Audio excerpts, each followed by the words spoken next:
कृष्णा कृष्णा हरे हरे, हरे राम राम राम हरे हरे। हरे कृष्णा। आप सभी भक्तों का हार्दिक स्वागत है आज की श्रीमद् भागवतम की इस कक्षा में। स्वागतम सुस्वागतम। और हम चर्चा कर रहे हैं श्रीमद् भागवतम चतुर्थ स्कंद अध्याय 18 के ऊपर, जिसका नाम है पृथु महाराज द्वारा पृथ्वी का दोहन। तो जल्दी से हम रिकैप करते हैं, कल हमने क्या पढ़ा था। कल हम पढ़ रहे थे कि पृथु महाराज ने पृथ्वी को, जो गाय के रूप में थी, उनको बहुत ज़्यादा डरा दिया और अपने धनुष के और बाण के प्रहार से उनको डराया कि बस मैं तुम्हें प्रहार कर दूंगा। तो गौ रूप में जो पृथ्वी थी वो घबरा गई और उन्होंने प्रार्थनाएं करी, स्तुति करी कि हे प्रभु, आप कृपा कीजिए, आप ही तो मेरी रक्षा करेंगे और कौन है। लेकिन सारी स्तुति करने के बावजूद भी भगवान या महाराज पृथु का क्रोध शांत नहीं हो रहा था। तब वो गौ रूप में पृथ्वी कहती है, प्रभु मेरी बात सुनिए, मैं आपसे कुछ निवेदन करना चाहती हूँ, आप एक बार मेरी बात सुन लीजिए, मैं कुछ तत्व की बात आपको कहना चाहती हूँ। तो जब वो कहने लगी तो उन्होंने शुरुआत इस बात से की कि महान ऋषियों ने कुछ नियम बनाए हैं, कुछ कायदे कानून बनाए हैं संसार में, संसार को चलाने के लिए, और इनकी बात को अगर कोई नहीं मानता तो व्यक्ति मूर्ख होता है और कभी सुख को प्राप्त नहीं करता। तो आज हम इसी श्रृंखला में पढ़ते हैं श्रीमद् भागवतम चतुर्थ स्कंद अध्याय 18 और श्लोक संख्या 4 से हम प्रारंभ करेंगे। तो गौ रूप में पृथ्वी आगे कहती हैं, जो कोई प्राचीन ऋषियों द्वारा बताए गए नियमों तथा आदेशों का पालन करता है वह व्यवहारिक कार्यों में उनका उपयोग कर सकता है। ऐसा व्यक्ति सरलता से जीवन तथा सुखों का भोग कर सकता है। तो सरलता से व्यक्ति जीवन के सुखों का भोग कर सकता है जो प्राचीन ऋषियों के द्वारा बताई गई बातों के अनुसार चलता है। ऐसा मूर्ख पुरुष जो कोई मनोकल्पना द्वारा अपने निजी साधन तथा माध्यम तैयार करता है और साधुओं द्वारा स्थापित दोषहीन आदेशों को मान्यता नहीं प्रदान करता, वह अपने प्रयासों में बार बार असफल होता है। तो पृथ्वी माता बता रही हैं, अगर हम वेद शास्त्रों के अनुसार नहीं चलते, हम बड़े बड़े ऋषि मुनियों के अनुसार नहीं चलते और अपने मन की कोई एक नई धारणा बनाते हैं। आजकल ये बड़ा ट्रेंड चला है, बहुत सारी ऑर्गेनाइजेशंस बन रही है, हम तो उस ऑर्गेनाइजेशन में जाते हैं, हम तो उनको फॉलो करते हैं, और जाके पता करो तो वहाँ पे पता लगा वेद शास्त्रों की तो कोई बात ही नहीं है। वो पूरी तरह से हमने एक अपना वो बनाया है, हमने ऐसा सोचा है, हम ये करेंगे वो करेंगे। नाम क्या लें, आपको बहुत सारे मिलेंगे आपको।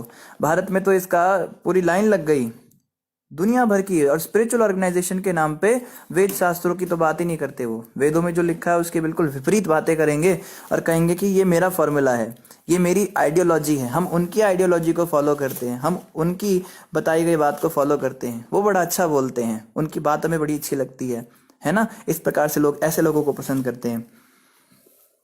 लेकिन पृथ्वी माता कह रही है ये लोग अपने प्रयासों में विफल रहेंगे, ये कभी सफल नहीं हो पाएंगे। हे राजन, प्राचीन काल में ब्रह्मा ने जिन बीजों, मूलों, जड़ बूटियों तथा अन्नों की सृष्टि की थी, वे अब उन भक्तों द्वारा उपभोग किए जा रहे हैं जो समस्त आत्मज्ञान से शून्य हैं। आप कह रहे हो पृथु महाराज कि मैंने सारे बीज छुपा दिए अपने अंदर। अरे वो सारे बीज जो ब्रह्मा जी ने मुझे दिए थे, जो जड़ी बूटियां दी थी, वो सब तो असुर लोगों के पास चले गए, अभक्तों के पास चले गए, वो लोग उसका उपभोग कर रहे हैं। हे राजन, अभक्तों द्वारा अन्न तथा जड़ी बूटियों का उपयोग तो किया ही जा रहा है, मेरी भी ठीक से देखभाल नहीं की जा रही। मेरी उन राजाओं द्वारा उपेक्षा हो रही है जो उन चोरों को दंड नहीं दे रहे, जो अन्न का उपयोग इंद्रिय तुष्टि के लिए कर रहे हैं। फलस्वरूप मैंने उन समस्त बीजों को छिपा लिया है जो यज्ञ संपन्न करने के निमित्त हैं। इसको समझना है। पृथ्वी के पास भी ना एक कोटा फिक्स होता है कि जैसे कई लोग कहते हैं आप यज्ञ करोगे, यज्ञ में इतना सारा अन्न चावल बर्बाद करोगे, तो आप जो है इससे अच्छा किसी गरीब को ही खिला दो। अभक्त हो कोई बात नहीं, भगवान का नाम ना लेता हो, बस उसके पास अभाव हो तो उसको दे दो ये पैसा। भगवान के मंदिरों से लोग पैसा चुराना चाहते हैं, सरकारें चुराना चाहती है। अभी आंध्र प्रदेश के अंदर जो मंदिर है भगवान विष्णु के, उनके जो सोने के खजाने उस पर इनकी गंदी नजर पड़ गई। अब ये लोग कह रहे हैं कि हम वो सारा पैसा सरकारी उस कोष में जब्त किया जाए। तो ये देखो, ये कलयुग की सरकारें होती हैं, ये लोग अभक्त होते हैं और ये कहते हैं कि भगवान का पैसा, ये क्या भगवान का क्या है, भगवान तो कोई इस्तेमाल थोड़ा ना कर रहे, बाहर निकालो, इसका इस्तेमाल करो। हम प्रैक्टिकल बात करते हैं। या शिवलिंग के ऊपर दूध मत चढ़ाओ, वो दूध किसी और को पिलाओ, शिव जी को कोई जरूरत नहीं देने की। तो पृथ्वी कह रही है मैंने तो कोटा फिक्स कर रखा है हर किसी का, जो भगवान की सेवा के लिए वो मैंने छुपा ही लिया, क्योंकि मुझे पता था ये लोग ऐसा करेंगे। ये असुर लोग चाहेंगे कि भगवान वाला हिस्सा भी हम इस्तेमाल करें। बिल्कुल सेम जो आज सिचुएशन है वही उस समय राजा वेण के समय पर हुई थी कि अभक्तों के द्वारा मैं क्यों इन बीजों का भक्षण करने दूं, ये तो प्रभु की पूजा के लिए, ये तो उनके यज्ञ के लिए है।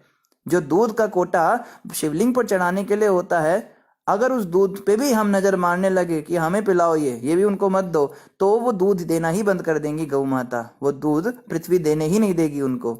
इस बात को समझिए। तो भगवान का अलग कोटा है और हमारा अलग कोटा है। हमारा जितना लिखा है उतना हमको मिलता है, बाकी दूसरे पे भी हमें हमारी नजर होती है। और इसमें तो हमने भगवान को भी नहीं छोड़ा, ईर्ष्या करने में तो भगवान को भी नहीं हमने छोड़ा, उनका भी हमें चाहिए, सब हमें खिला दो। भगवान को हम कुछ देना नहीं चाहते।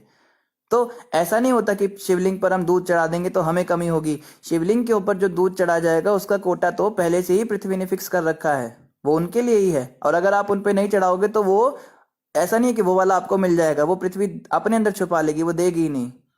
पीते रहो, कोशिश करते रहो, निकालते रहो, धोते रहो गाय को। कितना भी आप अन्न का उपयोग करना चाहो कि अन्न को जो है हम यज्ञ में ना बर्बाद करें, इसको खाने में इस्तेमाल करें, तो जो यज्ञ वाला जो हिस्सा होगा वो पृथ्वी छुपा लेगी बीज को, वो देगी ही नहीं। तो पृथ्वी यहाँ पे कह रही है प्रभु आप मुझसे मत सवाल कीजिए कि मैंने इन बीजों को क्यों छुपाया है, ये बीज तो आपकी सेवा के निमित्त थे, इसलिए मैंने इनको छुपा लिया।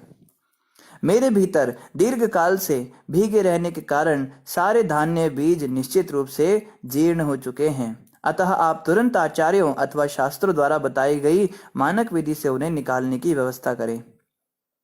पृथ्वी कह रही है मैंने इतने समय से इनको दबा रखा है, इतने सालों तक इसको अपने अंदर रखा है समेट कर इन बीजों को, तो प्रभु ये तो जीर्ण हो गए हैं, ये तो खराब हो गए, बीज भीग चुके हैं ये, तो आप जो है आचार्यों और शास्त्रों द्वारा बताई किसी विधि से इनको निकालने का व्यवस्था कीजिए। मैं तो आपको दे नहीं सकती, ये तो इस्तेमाल के लायक नहीं रहे। हे परमवीर, जीवात्माओं के रक्षक, यदि आप जनता को प्रचुर अन्न देकर उनके कष्टों का निवारण करना चाहते हैं और यदि आप मुझे दोहकर उनका पोषण करना चाहते हैं तो इसके लिए आपको उपयुक्त बछड़ा तथा दूध रखने के लिए दोहनी की व्यवस्था तो करनी ही होगी।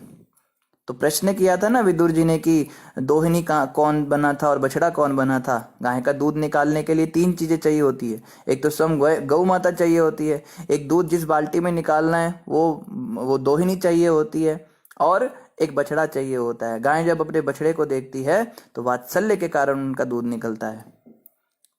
तो गौ कहती है, पृथ्वी कहती है गौ तो मैं हूं, बछड़ा और दोहनी लाइए। साथ ही दोहने वाले का भी प्रबंध करना होगा। अब दोहेगा कौन मुझे, ये भी तो समस्या है, तो मुझे दोहने के लिए भी कोई चाहिए। क्योंकि मैं अपने बछड़े के प्रति अत्यंत वत्सला होंगी, अतः मुझसे दूध प्राप्त करने की आपकी मनोकामना पूरी हो जाएगी। मैं मना थोड़ा ना कर रही हूँ आपको, अब मुझे मारने पे आ गए सीधा, अब मैं तो देने को तैयार हूँ, पर एक बछड़ा तो लाओ ना पहले। हे राजन, मैं आपको बता रही हूँ कि आपको समस्त भूमंडल की सतह समतल बनानी होगी। वर्षा ऋतु न रहने पर भी इससे मुझे सहायता मिलेगी। राजा इंद्र की कृपा से वर्षा होती है, इससे वर्षा का जल भूमंडल पर टिका रहेगा, जिससे पृथ्वी सदैव आर्द्र नम रहेगी और इस प्रकार से यह सभी तरह के उत्पादन के लिए शुभ होगा। तो धरती माता आगे बताती है प्रभु आप निकाल भी लोगे बीज तो उन्हें बोओगे कहाँ। पृथ्वी इस समय पूरी तरह से उबड़ खाबड़ हो चुकी है, पूरा मेरा विकृत स्वरूप ही मेरा विकृत हो चुका है। तो इतने पहाड़ हैं, कहीं पे खाई है, आपको इसे समतल करना पड़ेगा। आप सोच रहे क्या कह रही है पृथ्वी, किसी छोटे से भूमिखंड को अगर समतल करना हो तो चलो बैल लगाओ, कोई ट्रैक्टर लगाओ, ट्रॉली लगाओ, कुछ लगा दो तो वो तो हल से हो जाता है। लेकिन पृथ्वी कह रही है समस्त भूमंडल ही, इतना बड़े बड़े पहाड़ है, इनको कैसे समतल करोगे आप, इसकी आप व्यवस्था कीजिए। फिर वर्षा इंद्र देगा तो फिर पानी रुकेगा उस पे, अभी पहाड़ों पे पानी बरसेगा तो सारा नीचे गिर जाएगा, तो कैसे बिना नम पृथ्वी पे आप कैसे इनको उगाएंगे। पृथ्वी के कल्याणकारी तथा प्रिय वचनों को राजा ने अंगीकार कर लिया। तब उन्होंने स्वयंभू मनु को बछड़ा बनाया और गौरू पृथ्वी से समस्त औषधियों और अन्न को अन्न का दोहन करके उन्हें अपनी अंजलि में भर लिया। तो बछड़ा किसको बनाया गया? स्वयंभू मनु को। स्वयंभू मनु जो कि ब्रह्मा जी के पुत्र थे, प्रथम जीवात्मा थे। और उसके बाद में गोरूप पृथ्वी से समस्त औषधियों और अन्न का दोहन करने के लिए उन्हें ही अपनी अंजलि में भर लिया। आगे कह रहे हैं, अन्य लोगों ने जो महाराज पृथु के ही समान बुद्धिमान थे, पृथ्वी में सार निकाल लिया। उन्होंने पृथ्वी से सार निकाल लिया। तो पहले तो स्वयंभू मनु को बुलाया गया, वो बछड़ा बन गए। फिर अपनी अंजलि से ही उन्होंने उसको दोहनी बना लिया, जो भी निकला उसको अपनी अंजलि में भर लिया। फिर जो अन्य लोग थे उन्होंने क्या किया? जो महाराज पृथु के ही समान बुद्धिमान लोग थे, उन्होंने पृथ्वी में से सार निकाल लिया। निसंदेह प्रत्येक व्यक्ति ने राजा पृथु के पद चिन्हों का अनुसरण करते हुए इस अवसर का लाभ उठाया और पृथ्वी से अपनी मनोवांछित वस्तुएं प्राप्त की। तो ऐसा नहीं कि खाली दूध ही निकला उनके अंदर से। पृथु महाराज ने पहले उनको दूहा, तो उसमें से जो चाहिए था वो निकाल लिया। फिर दूसरा व्यक्ति आया बुद्धिमान, उसको जो चाहिए था पृथ्वी ने वो दे दिया। ऐसे करते करते जिसकी जो मनोवांछा थी सब कुछ पृथ्वी माता ने पूरी करी। समस्त ऋषियों ने बृहस्पति को बछड़ा बनाया और इंद्रियों को दोहनी बनाया। उन्होंने शब्द, मन तथा श्रवण को पवित्र करने वाले समस्त प्रकार के वैदिक ज्ञान को दोह लिया। तो पृथ्वी के लिए जो ऋषि आए थे, सारे सप्त ऋषि आए थे, उन्होंने बृहस्पति को बछड़ा बनाया और इंद्रियों को दोहनी बनाया। अपनी इंद्रियों के अंदर उन्होंने लिया। उन्होंने क्या लिया? उन्होंने समस्त प्रकार का वैदिक ज्ञान दोहा। पृथ्वी से वैदिक ज्ञान उनको मिला उनके इंद्रियों के द्वारा। समस्त देवताओं ने स्वर्ग के राजा इंद्र को बछड़ा बनाया और उन्होंने पृथ्वी में से सोमरस अर्थात अमृत दोह लिया। इस प्रकार वे मानसिक, शारीरिक व इंद्रिय शक्ति में अत्यंत बलशाली हो गए। राजा वेण के समय पे तो सारे देवताओं का भी बहुत बुरा हाल हो गया था। तो पृथ्वी के सामने जब राजा इंद्र को बछड़ा बनाया गया तो उन्होंने सोमरस निकाला उनसे, और सोमरस से क्या हुआ? उनकी इंद्रियां और बलवती हो गई, मानसिक और शारीरिक उनको शक्ति प्राप्त हुई उस सोमरस को पीने से। आगे और यहाँ पे ये भी बताया गया है कि ये कोई शराब नहीं होती। यहाँ पे हिरण्मयन शब्द आया है।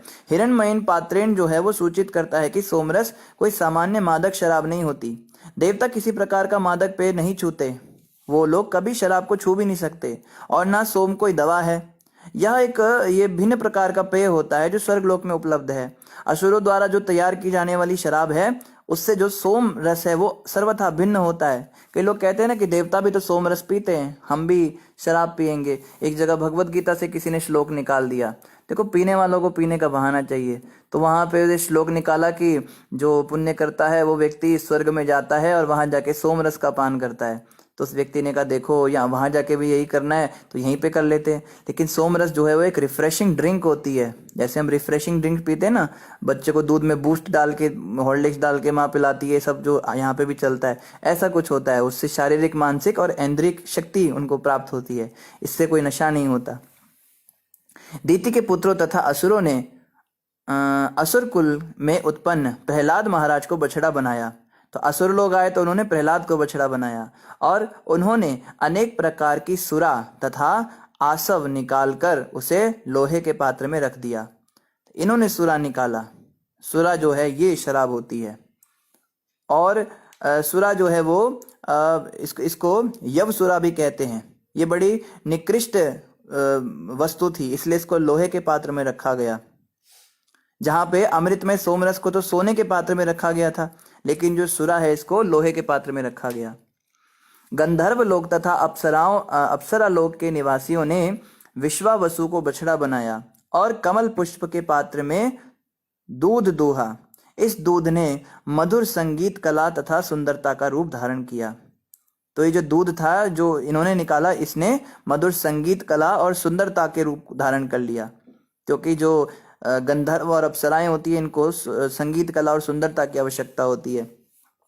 श्राद्ध कर्म के मुख्य देवता एवं पितृलोक के भाग्यशाली निवासियों ने अर्यमा को बछड़ा बनाया। उन्होंने अत्यंत श्रद्धा सहित मिट्टी के कच्चे पात्र में कव्य पितरों को दी जाने वाली बलि दूह लिया।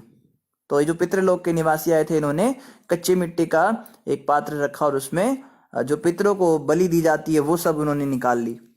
तत्पश्चात सिद्ध लोक तथा विद्याधर लोक के वासियों ने कपिल मुनि को बछड़ा बनाया और संपूर्ण आकाश को पात्र बनाकर अणिमादि सारी योग शक्तियां धूली। निसंदेह विद्याधर लोक के वासियों ने आकाश में उड़ने की कला प्राप्त की। तो अणिमा, लगिमा, इशिता, वशिता, प्राप्ति, ये सारी की सारी जो सिद्धियां हैं ये इन्होंने पृथ्वी से ले ली और पूरे आकाश के अंदर इन्होंने उसको ही पात्र बना दिया। तो इनके पास जो है उड़ने की और छोटे से छोटा, बड़े से बड़ा, पानी पे चलना, आग में ना जलना, ये सारी की सारी सिद्धियां पृथ्वी माता से ले ली। किम पुरुष लोक के वासियों ने भी मय दानव को बछड़ा बनाया और उन्होंने योग शक्तियां धो ली जिनसे मनुष्य किसी दूसरे की दृष्टि से तुरंत ओझल हो सकता है और अन्य किसी रूप में पुनः प्रकट हो सकता है। तो इन्होंने भी कुछ शक्तियां ली किम पुरुषों ने, कि जैसे टेलीपोर्ट होता है ना, साइंटिस्ट टेलीपोर्ट करना चाहते हैं एक जगह से गायब होके दूसरी जगह, या रूपांतरण करना चाहते हैं, ये सब सिद्धियां इन्होंने ले ली। कुछ और शरीर प्रकट करना, गायब हो जाना। तब मांसाहार के आदि यक्षों, राक्षसों, भूतों तथा पिशाचों ने श्री शिव जी के अवतार रुद्र भूतनाथ को बछड़ा बनाया। तो अब जो यक्ष राक्षसी तो मांसाहार करते थे, तो इन्होंने जो रुद्र थे भूतनाथ, उनको बछड़ा बनाया और रक्त से निर्मित पेय पदार्थों को धोकर उन्हें कपालों से बने पात्रों में रखा। इनके तो खोपड़ियां लेकर आए थे अपने साथ, तो खोपड़ियों में जो है रक्त से बने पदार्थ लिए इन्होंने, खून से जो चीजें बनती हैं वो सब निकाला पृथ्वी से। तत्पश्चात फन वाले तथा बिना फन वाले सांपों, नागों, बिच्छुओं तथा अन्य विषैले पशुओं ने पृथ्वी के दूध के रूप में अपना अपना विष दूह लिया। तो नागलोक और सर्पलोक और बिच्छू के लोक होते हैं, ये लोग आए और इन्होंने जहर निकाला पृथ्वी से और इस विष को सांप के बिलों में रख दिया। उन्होंने तक्षक को बछड़ा बनाया था। तक्षक नाग जो है ये सबसे प्रोमिनेंट नाग होता है, सबसे जहरीला, इसको इन्होंने बछड़ा बनाया। गायों जैसे चौपाए पशुओं ने शिव के वाहन बैल को बछड़ा बनाया और जंगल को दुहने का पात्र बनाया। इन्होंने जंगल को पात्र बनाया और नंदी जी को बना दिया बछड़ा। इस प्रकार उन्हें खाने के लिए ताजी हरी घास मिल गई। बाघों जैसे हिंस्र पशुओं ने सिंह को बछड़ा बनाया और इस प्रकार वे दूध के रूप में मांस प्राप्त कर सके, उनको अपना आहार मिल गया। पक्षियों ने गरुड़ को वत्स बनाया और पृथ्वी से चर कीटों तथा अचर घासों तथा पौधों के रूप में दूध प्राप्त किया। तो इन्होंने गरुड़ जी को बछड़ा बनाया पक्षियों ने और उनको अपना आहार मिल गया। कीड़े मकोड़े, पेड़ पौधे, ये सब चीजें उनको मिल गई। वृक्षों ने बरगद के पेड़ को बछड़ा बनाकर अनेक सुस्वादु रसों को दूध के रूप में दूह लिया। पर्वतों ने हिमालय को बछड़ा बनाया तथा पर्वत श्रृंगों को पात्र बनाकर नाना प्रकार की धातुएं दूही। तो पहाड़ों के पास धातुएं होती है बहुत सारी, और यहाँ बताया जा रहा है जो पेड़ होते हैं उसमें रस होता है, उन्होंने रसों को दूहा। पेड़ का जो रस होता है वो सार रूप में उसके फल में या फूलों में चला जाता है, इसलिए फलों में स्वाद आता है। वो स्वाद जो है वो पेड़ों का रस ही होता है। पृथ्वी लोक ने सबों को अपना अपना भोजन प्रदान किया है। राजा पृथु के काल में पृथ्वी पूर्ण रूप से राजा के अधीन थी, अतः पृथ्वी के सभी वासी अपना अपना बछड़ा उत्पन्न करके तथा विभिन्न प्रकार के पात्रों में अपने विशिष्ट प्रकार के दूध को रखकर अपना भोजन प्राप्त कर सके। तो देखो कितनी ऊपर की बातें हैं ये, मतलब हम लोग सोच भी नहीं सकते इन बातों के विषय में जो शास्त्रों में बातें कही गई हैं। जैसे अन्य जो दूसरे धर्म मजहब होते हैं उसमें कहा जाता है एक शैतान है और एक भगवान है। अगर भगवान की शरण में जाओगे तो बहुत तुम्हारा को वो मिलेगा, स्वर्ग में हूरें मिलेंगी, ये सब मिलेगा। शैतान के हिसाब से चलोगे तो तुम नरक में जाओगे। बस इतना इनको पता है, इससे आगे तो बात ही नहीं। पर यहाँ बताया जा रहा है चाहे शैतान हो चाहे भगवान, जिनको वो भगवान कहते हैं उन्हें हम देवता कहते हैं। देवता, यक्ष, किन्नर, असुर सब के सब पृथ्वी से अपना आहार लेते हैं। और यहाँ ये नहीं कहा गया कि ये बड़े बुरे होते हैं, यक्ष बड़े बुरे होते हैं, असुर बड़े बुरे होते हैं, पृथ्वी इनको नहीं पालती है क्योंकि ये बड़े गंदे लोग हैं।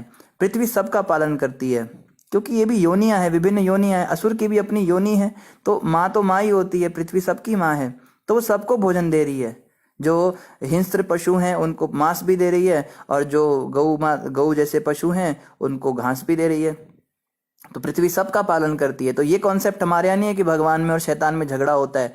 देवताओं में और दानवों में बेशक झगड़ा होता है, ये बात सही है उनकी भी, लेकिन जो परम भगवान है वो देवता और दानव दोनों से ही ऊपर की बात है। ये बात वो लोग समझ नहीं पाते, वो सोचते हैं बस एक भगवान और एक शैतान, इनके आपस में झगड़े होते हैं। लेकिन इन दोनों के ऊपर भी एक अथॉरिटी बैठी है जो कि इन दोनों से ही ऊपर है। जैसे कई प्रश्नों का उत्तर उनके पास नहीं है। एक नास्तिक ने उनसे प्रश्न किया कि आप कहते हो शैतान को भगवान ने बनाया, फिर शैतान भगवान पे कैसे हावी हो गया? ये तो वही बात हो गई ना कि कलयुग को भगवान ने बनाया और कलयुग उन्हीं पे हावी हो गया और वो वही गलत काम करने लग जाए, ऐसा कैसे हो गया? तो देवताओं ने असुरों को नहीं बनाया है, ये बात यहाँ पे हमें क्लियर पता लगी। देखो श्रीमद् भागवत अगर हम ना पढ़ते तो पता नहीं हमारा क्या होता। जब हम अपने स्कूल में पढ़ते थे तो क्रिश्चियन मिशनरी स्कूल था वो, तो वहाँ पे बस यही कॉन्सेप्ट था कि एक हेवन होता है, एक हेल होता है और एक ये संसार होता है। तो हमको इतना पता था बचपन से, अगर हम अच्छे अच्छे काम करेंगे, भगवान की पूजा करेंगे तो हम स्वर्ग में जाएंगे, बुरे बुरे काम करेंगे तो नरक में जाएंगे, बस इतना पता था। हमें ये थोड़ा ना पता था कि स्वर्ग नरक में जो देवता और असुर होते हैं ये दोनों के ऊपर भी कोई होता है। नहीं तो हमने तो यही सुना था कि देवताओं ने असुरों को बनाया, पर देवताओं ने असुरों को नहीं बनाया, असुर देवता दोनों को भगवान श्री हरि ने बनाया है और श्री हरि के ऊपर किसी का जोर नहीं चलता है। ये बात बहुत ही दूर की बातें हैं जो हम यहाँ पढ़ रहे हैं। तो आगे यहाँ बताया जा रहा है, हे कुरुश्रेष्ठ विदुर जी, इस प्रकार राजा पृथु तथा अन्य भोजियों ने विभिन्न प्रकार के बछड़े उत्पन्न किए और अपने अपने खाद्य पदार्थों को धो लिया। इस तरह उन्होंने विभिन्न प्रकार के खाद्य पदार्थ प्राप्त किए जो दूध का प्रतीक हैं। तो दूध तो एक सिंबलाइजेशन था, एक प्रतीक था। वास्तव में तो किसी ने खून निकाला, किसी ने जहर निकाला, किसी ने मांस निकाला, किसी ने घास निकाला, किसी ने ज्ञान निकाला, किसी ने शक्तियां निकाली, योग शक्तियां निकाली, जिसको जो चाहिए था उसको वो दूध के रूप में मिल गया। तत्पश्चात राजा पृथु पृथ्वी से अत्यंत प्रसन्न हो गए क्योंकि उसने विभिन्न जीवात्माओं के लिए प्रचुर मात्रा में भोजन की पूर्ति की। तो अभी बहुत खुश हो गए पृथ्वी से, थैंक यू वेरी मच। हैं? इस प्रकार पृथ्वी के प्रति राजा स्नेहिल हो उठा मानो वह उसकी पुत्री हो। तो पृथु महाराज उस पृथ्वी से इतना प्रसन्न थे जैसे कोई बाप अपनी बेटी से प्रसन्न हो जाता है ना, इस प्रकार से उसको देखने लगे कि मेरी बेटी है ये। फिर राजा धीराज महाराज पृथु ने अपने बाण की शक्ति से पर्वतों को तोड़कर भूमंडल के समस्त उबड़ खाबड़ स्थानों को समतल कर लिया। तो जेसीबी नहीं बुलाई उन्होंने, बहुत बड़ी बड़ी क्रेन मशीन नहीं बुलाई। आप कितनी भी बड़ी क्रेन बना लो, कितने भी बड़े एटम बम बना लो, पहाड़ों को नहीं तोड़ सकते हो। पृथु महाराज के बाण ही काफी थे। ऐसे बाण छोड़े कि जितने भी भूखंड थे, बड़े बड़े पर्वत थे, ये सब टूटकर और समतल हो गए। सारी उबड़ खाबड़ जो जमीन थी वो सब समतल हो गई, प्लेन लैंड हो गया। उनकी कृपा से भूमंडल की पूरी सतह प्रायः सपाट हो गई। राजा पृथु अपनी सारी प्रजा के लिए पिता तुल्य था। वह उन्हें उचित जीविका देने में प्रत्यक्ष रूप से व्यस्त था। उसने भूमंडल की सतह को समतल करके जितने भी निवास स्थानों की आवश्यकता थी उनके लिए विभिन्न स्थल नियत कर दिए। तो उन्होंने पूरा तो पहले समतल किया, फिर जो उनकी प्रजाति सबको जीविका दी, सबको सैलरी देना शुरू किया जिसकी जो जरूरत है, और उनकी निवास स्थानों को भी उन्होंने चुना कि यहाँ पे आप रहिए, वहां पे आप रहिए। इस प्रकार राजा ने अनेक प्रकार के गांवों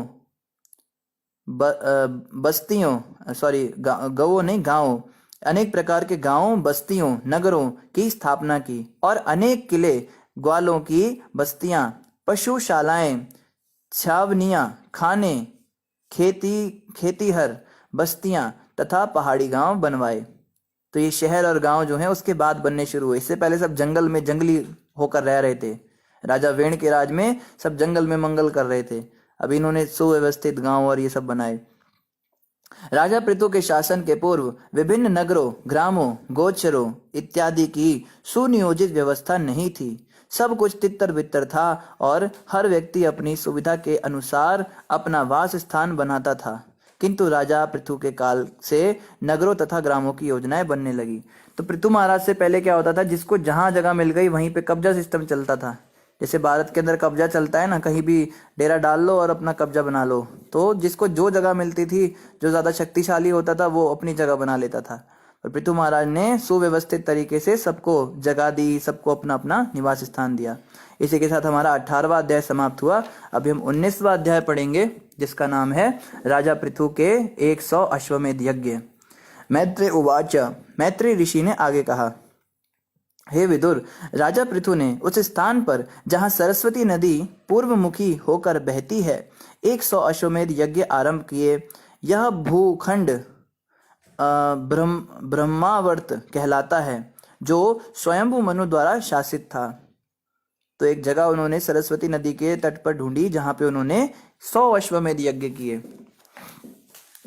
जब स्वर्ग के राजा सर्वाधिक शक्तिशाली इंद्र ने यह देखा तो अब देखो कहीं पे अश्वमेध यज्ञ बाद में होता है, इंद्रदेव की नजर पहले पड़ जाती है। अब कोई भी व्यक्ति अश्वमेध यज्ञ करता है तो इंद्रदेव को घबराहट हो जाती है, क्योंकि अगर कोई व्यक्ति 100 अश्वमेध यज्ञ कर ले तो उसको इंद्र की पोस्ट मिल जाएगी, वो इंद्र बन जाएगा। तो जो अभी इंद्र है उसको अपनी कुर्सी छोड़नी पड़ेगी। इसलिए इनको बड़ी टेंशन हो जाती है कि अगर मेरा आसन हिल गया, मेरे आसन पर ये बैठ गया तो फिर मेरा क्या होगा।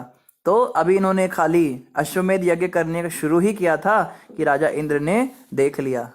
और उसके बाद क्या, उसके बाद उन्होंने विचार किया कि सकाम कर्मों में राजा पृथु उससे बाजी मारने जा रहा है, अतः वह राजा पृथु द्वारा किए जा रहे यज्ञ महोत्सव को सहन न कर सका। इंद्र को बिल्कुल भी ये सहन नहीं हुआ कि राजा पृथु जो है ये अश्वमेध यज्ञ कर रहे हैं। भगवान विष्णु हर प्राणी के हृदय में परमात्मा रूप में स्थित हैं। वे समस्त लोकों के स्वामी तथा समस्त यज्ञ फलों के भोक्ता हैं। वे राजा पृथु द्वारा किए गए यज्ञों में साक्षात उपस्थित थे। तो पृथु महाराज के यज्ञ में भगवान विष्णु साक्षात उपस्थित थे। और क्या किया, जब भगवान विष्णु यज्ञ स्थल में प्रकट हुए तो उनके साथ ब्रह्मा जी, शिव जी तथा सभी लोकपाल एवं उनके अनुचर भी थे। जब वे वहां प्रकट हुए तो गंधर्व लोक निवासियों, ऋषियों तथा अप्सरा लोक के निवासियों सभी ने मिलकर प्रशंसा की। जैसे दक्ष प्रजापति के यज्ञ में हुआ था ना कि सारे देवता स्वयं प्रकट हुए थे अपना भाग लेने के लिए, ऐसे पृथु महाराज के यज्ञ में भी सारे के सारे देवता प्रकट हो गए और उनकी खूब सारी प्रशंसाएं हो रही है। ऋषि, अप्सरा लोक के निवासी सब मिलके उनकी स्तुतियां गा रहे हैं। भगवान के साथ में सिद्ध लोक तथा विद्याधर लोक के वासी दीति के समस्त संतानें, असुर तथा यक्षगण थे। उनके साथ सुनंद तथा नंद इत्यादि उनके प्रमुख पार्षद भी थे।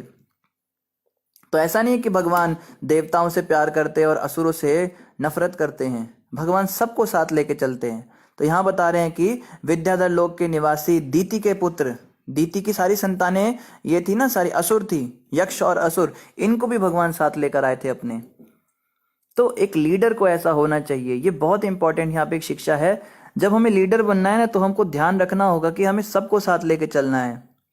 कुछ लोग तो बहुत अच्छे होते हैं और कुछ लोग बड़े ही बेकार होते हैं। जो लोग बहुत अच्छे होते हैं वो हमें बड़े पसंद होते हैं क्योंकि उन पे हमें मेहनत नहीं करनी पड़ती। लेकिन जो बेकार लोग होते हैं उनको हम अपने साथ नहीं रखना चाहते। जैसे स्कूल के अंदर जो टीचर भी है वो भी उन्हीं बच्चों को ज़्यादा ध्यान देती है जो पढ़ाई में अच्छे होते हैं। जो पढ़ाई में ख़राब होते हैं उन पे कोई टीचर ध्यान नहीं देना चाहता क्योंकि उन पे मेहनत लगती है। लेकिन भगवान ने सिखाया है लीडरशिप का मतलब क्या होता है। When you are a leader, जब आप किसी चीज़ की किसी की अध्यक्षता कर रहे हो तो खराब व्यक्ति को भी आपको एंगेज करना आना चाहिए। खराब व्यक्ति को खराब काम में लगाओ। अब मान लो कोई गुंडा बदमाश है, ठीक है, ऐसे नेचर का है और वो भक्त बन गया, मंदिर में आ गया। अब आप कहो भाई ये तो बड़ा गुंडा बदमाश है, ये तो बिल्कुल बेकार व्यक्ति है, इसको क्या भक्ति करेगा ये, पर उसकी अपनी उपयोगिता है। अब कभी कोई नास्तिक व्यक्ति भक्तों पे आरोप लगाए, मंदिर के ऊपर कोई आक्रमण करे तो उसको आगे कर दो भाई, अब ये काम तेरा है और देखो वो क्या मजेदार काम करेगा। तो हर व्यक्ति की अपनी उपयोगिता होती है। कई लोग जो होते हैं वो भगवान के खिलाफ बोलते हैं, शास्त्रों के खिलाफ बोलते हैं, उनके आगे इनको भेज दो भैया जरा उनको चुप करके आओ, ज़्यादा बोल रहे हैं वो लोग। तो हर व्यक्ति की अपनी, प्रभुपाद जी से हमें सीखना है। प्रभुपाद जी ऐसे लीडर थे जो हर किसी को साथ लेके चलते थे। प्रभुपाद जी जब वेस्टर्न कंट्रीज में गए तो वहाँ पे हिप्पी लोग रहते थे। वो लोग नंगे धड़ंगे बैठे होते थे पार्क के अंदर, स्त्री पुरुष सब, बच्चे छोटी छोटी उम्र के 18-20 साल के और नंगे बैठे हैं और वहीं पे मल त्याग कर रहे हैं, वहीं खा रहे हैं, बिल्कुल जानवरों का जीवन। क्योंकि वो लोग स्ट्राइक कर रहे थे, वहाँ पे एक स्ट्राइक चल रही थी वियतनाम से, जब युद्ध चल रहा था तो उन्होंने बोला हम नहीं युद्ध करेंगे। गवर्नमेंट पकड़ पकड़ के उनको युद्ध करने भेज रही थी, तो उन्होंने गवर्नमेंट के खिलाफ ऐसा एक हिप्पी मूवमेंट चलाया। और वो लोग बिल्कुल नशे में LSD लेते थे, ड्रग्स। वहाँ पे मान्यता ये थी, LSD लेके आप भगवान बन जाओगे। जो व्यक्ति शराब का नशा करता था वो सोचता था अब मैं भगवान बन चुका हूँ, ये वहाँ का कॉन्सेप्ट हो गया था, और वो लोग मानते थे इस बात को। तो जब प्रभुपाद जी गए, उन्होंने बोला कि मैं तुम्हें बताऊंगा भगवान कौन है। तो कहते स्वामी जी आप तो केवल बताओगे भगवान कौन है, हम आपको भगवान बना सकते हैं, आपको बनना है तो बताओ, हम आपको अभी क्या भी बना देते हैं। तो प्रभुपाद ने कहा कैसे, ये लोग जानवर है। पर प्रभुपाद जी ने उनसे भी काम लिया ना। देखो उन हिप्पियों को प्रभुपाद जी ने इस्तेमाल किया और इस हरे कृष्णा आंदोलन को महज 11 साल के अंदर पूरे विश्व में एकदम बम की तरह विस्फोट किया, फैला दिया हर जगह। दुनिया के कोने कोने से हरिनाम की आवाजें आने लगी, मृदंग करताल की आवाजें आने लगी। और वो लोग जो ये मांस मछली खाना और अवैध स्त्री पुरुष संग करना इनका रोज का काम था, ये लोगों ने शराब क्या चाय कॉफी छोड़ दी।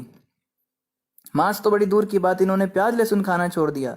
ये सारे ब्रह्मचारी सन्यासी बने या गृहस्थ बने तो अच्छे गृहस्थ बने, और जुआ सट्टा खेलना छोड़ा। सुबह 4 बजे उठ के नहाना शुरू किया इन्होंने, मंगल आरती करके 16 माला का जप शुरू किया। आप सोच सकते हैं कितनी बड़ी बात है।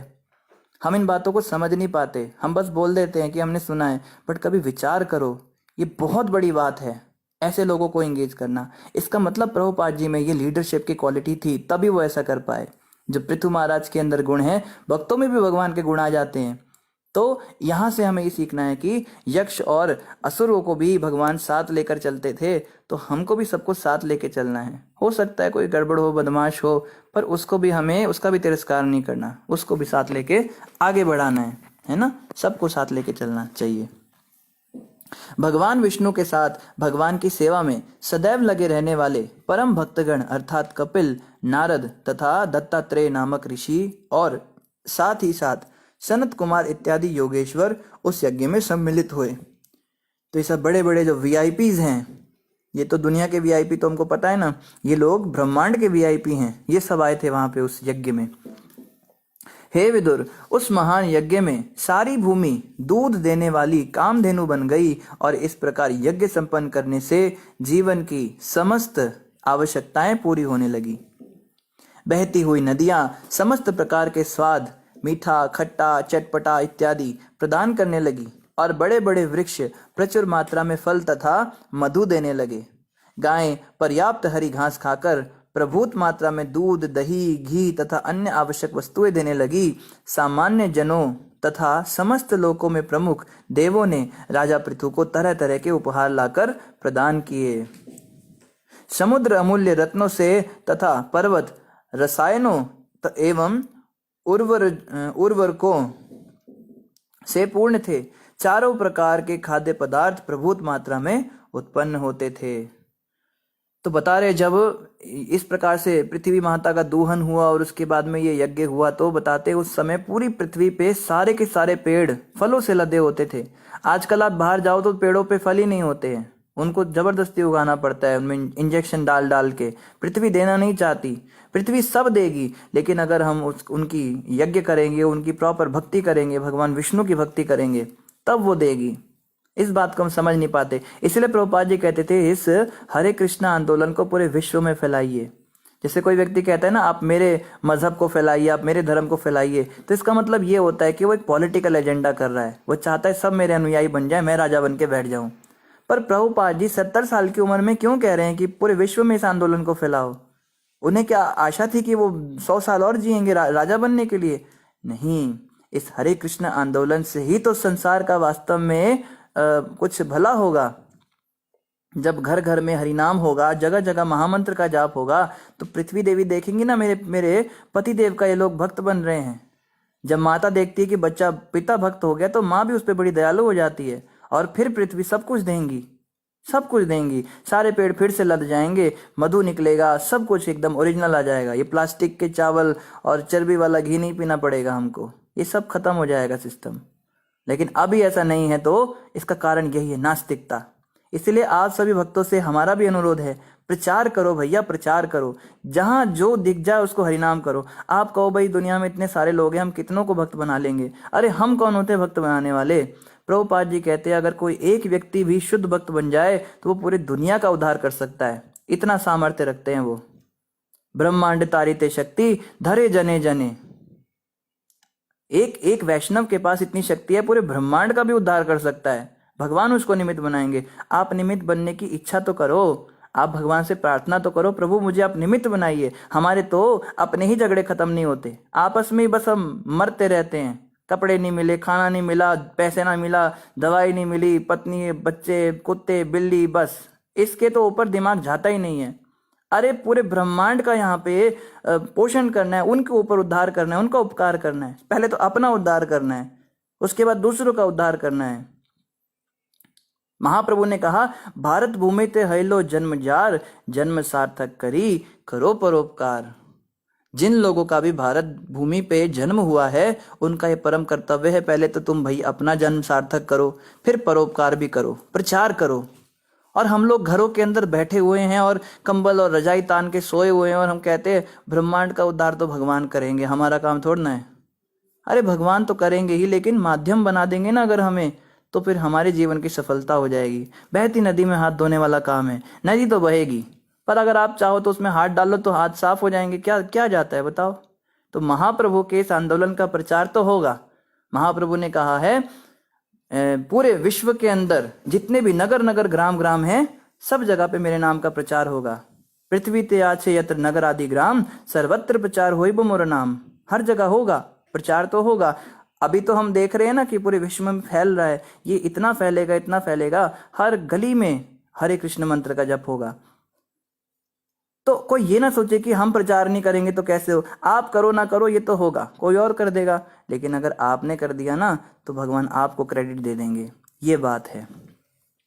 महाभारत का युद्ध तो करना था, अर्जुन तैयार नहीं होता तो भगवान युधिष्ठिर को देखते, युधिष्ठिर से करवाते, पर अर्जुन ने कर दिया तो उनका क्रेडिट हो गया, आज तक उनका नाम इतिहास के पन्नों में है।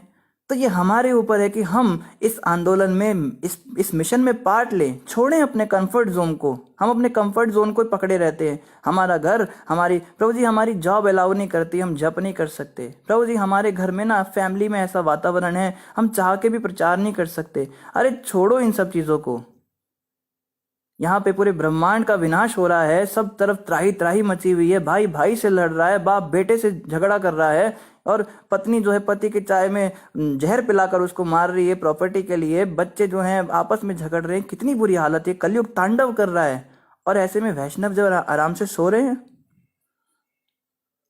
वैष्णवों को तो नींद तब आएगी जब पूरे विश्व में शांति होगी, उस दिन वैष्णवों को नींद आएगी। पर हम वैष्णव बने नहीं ना, समस्या ये है, और बनना भी नहीं चाहते। हम बस खाना पीना गाड़ी बंगला इसी से बाहर नहीं निकलते। हमारे टीम टाम, हमारे मेकअप, हमारा ये शॉपिंग और ये सब खत्म नहीं होता। अभी बहन की शादी है उसकी शॉपिंग करने जाना है, फिर मेरे भाई की सगाई है उसके यहाँ पे जाना है, बस ये सब छोड़िए। इन सब चीज़ों को प्रचार करिए, जुड़िए इस मिशन से, इस आंदोलन से, घर घर तक प्रचार कीजिए। आपको भाई हम कैसे प्रचार करें, हमें तो कुछ पता ही नहीं, तो उसका भी उत्तर देते हैं। महाप्रभु कहते हैं, जारे देखो तारे कहो कृष्ण उपदेश, बस कृष्ण के उपदेश दो, जो तुम सुनते हो वही आगे बोलो। डोंट गिव योर उपदेश, प्रभुपाद कहते थे, अपने उपदेश नहीं झाड़ना है।